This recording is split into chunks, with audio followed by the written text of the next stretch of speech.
Di awal tahun 2000-an, hampir setiap orang di dunia punya satu merek ponsel yang sama. Connecting people. Bukan cuma slogan, tapi kenyataan. Dari kota besar sampai desa terpencil, ponsel ini adalah simbol gengsi, keawetan, dan juga kejayaan teknologi. Assalamualaikum warahmatullahi wabarakatuh. Sobat Les, kali ini kita akan bahas kisah sebuah ponsel yang jadi raja pada masanya.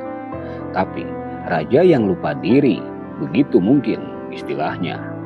Raja ponsel yang seketika tumbang oleh keangkuhannya sendiri. Raja itu adalah Nokia.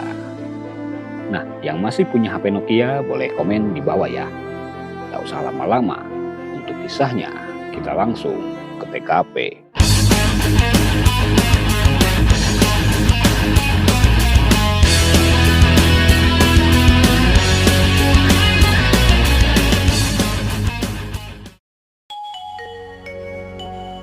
Semua berawal di Finlandia tahun 1865.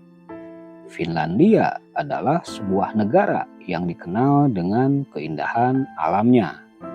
Disebut juga sebagai negeri seribu danau. Dan Finlandia juga dikenal dengan fenomena alamnya, yaitu aurora borealis atau cahaya utara. Nah, pada tahun 1865, awalnya Nokia bukanlah perusahaan teknologi, melainkan pabrik bubur kayu untuk membuat kertas.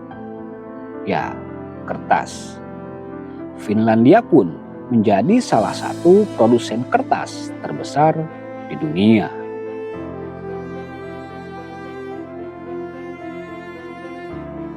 Seiring dengan waktu, Nokia akhirnya berkembang ke berbagai bidang seperti karet, kabel listrik, bahkan televisi. Hingga akhirnya pada tahun 1980-an mereka mulai masuk ke dunia telekomunikasi, dan disinilah sejarahnya dimulai.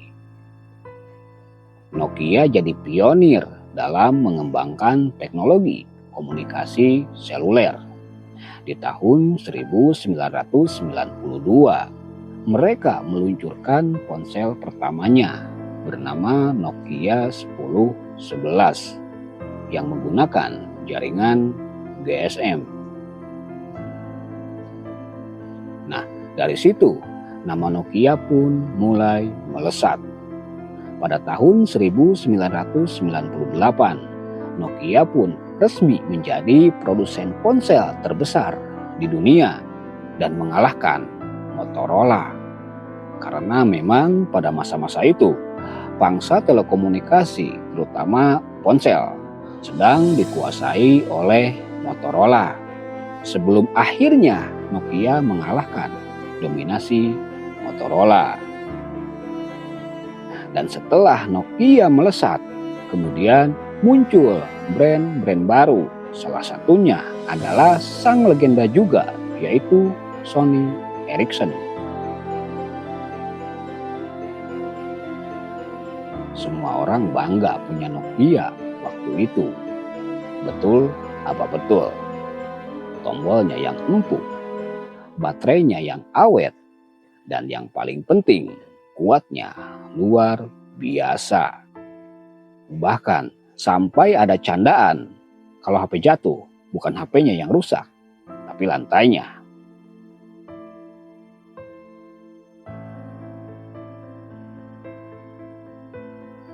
Sekitar pada tahun 2000-an, ini adalah masa emas bagi Nokia sebetulnya. Seri ponsel seperti Nokia 3310, 6600, N-Gage, dan juga komunikator menjadi legenda Nokia.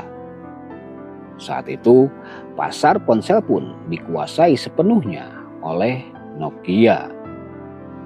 Bayangkan, pada tahun 2007, pangsa pasar mereka mencapai 49%. Hampir setengah ponsel di dunia adalah Nokia. Tetapi di saat dunia sedang kagum pada mereka, badai besar pun mulai datang perlahan. Badai itu datang dari tempat yang tidak disangka-sangka oleh Nokia, yaitu Amerika Serikat. Di tahun 2007, Apple meluncurkan iPhone. Dunia pun terkejut. Sebuah ponsel tanpa tombol, layar sentuh penuh, dan sistem operasi yang cerdas.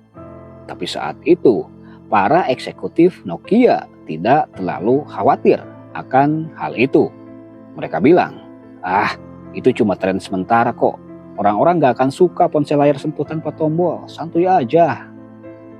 Sementara itu, setahun setelahnya, yaitu pada tahun 2008, Google memperkenalkan Android, sistem operasi terbuka yang bisa digunakan banyak merek lain.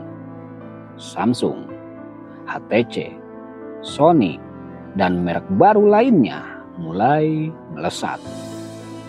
Tetapi Nokia tetap bertahan dengan sistem lama mereka, yaitu Symbian atau Symbian. Yang jadi masalahnya, Symbian tidak ramah bagi para pengembang aplikasi, lambat, kaku, dan sulit menyesuaikan diri dengan tren baru. Era 2007-2008, sebetulnya dunia sudah berubah ke arah smartphone, tapi Nokia masih hidup di masa kejayaannya sendiri.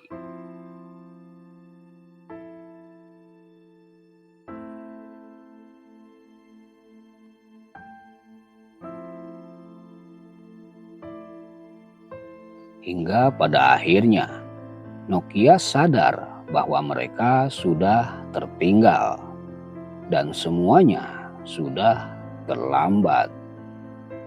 Mereka pun mencoba mengejar dengan membuat sistem baru bernama Migo atau Migo. Tapi pengembangannya lambat. Nah, di tahun 2011, Nokia pun membuat keputusan besar. Mereka berkolaborasi dengan Microsoft dan menggunakan Windows Phone. Ide ini terlihat bagus di atas kertas, tapi hasilnya bencana. Windows Phone tampil menarik, tapi sayangnya terbatas aplikasinya dan tidak fleksibel bagi pengguna. Sementara itu, Android dan iOS terus berkembang pesat, menguasai pasar global.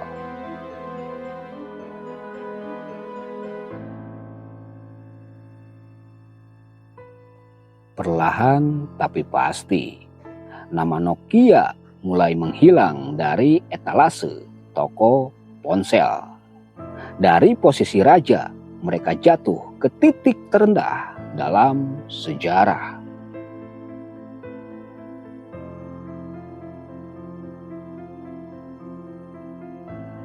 Nah, lalu pada tahun 2013, Nokia resmi menjual divisi ponselnya ke Microsoft senilai 7,2 miliar dolar. Dunia lagi-lagi kaget. Perusahaan yang dulu jadi simbol kekuatan kini menyerah kepada pesaingnya sendiri. Tapi seperti kata pepatah, ketika kamu berhenti berinovasi, kamu berhenti memimpin. Nokia terlalu lama terlena dalam kesuksesan dan lupa bahwa dunia teknologi bergerak sangat cepat. Namun, cerita mereka tidak berakhir sepenuhnya. Setelah lepas dari Microsoft, Nokia kembali fokus di bidang jaringan telekomunikasi seperti 5G dan infrastruktur digital. Mungkin Nokia sudah tidak lagi di tangan kita, tapi Nokia masih ada di balik jaringan yang kita pakai sekarang. Kisah Nokia adalah pelajaran penting untuk semuanya, bahwa kesuksesan masa lalu bukan jaminan untuk masa depan dalam dunia teknologi, terutama yang tidak beradaptasi akan mati.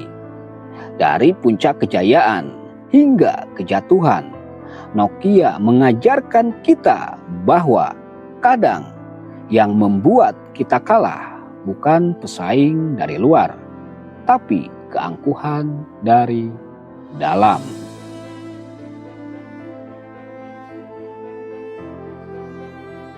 Terima kasih sudah menonton dan meluangkan waktunya bersama Les Harian. Jangan lupa like, komen, dan subscribe bagi yang belum subscribe. Jangan lupa nyalakan juga lonceng notifikasinya. Sampai jumpa di video berikutnya. Les Harian pamit. Wassalamualaikum warahmatullahi wabarakatuh.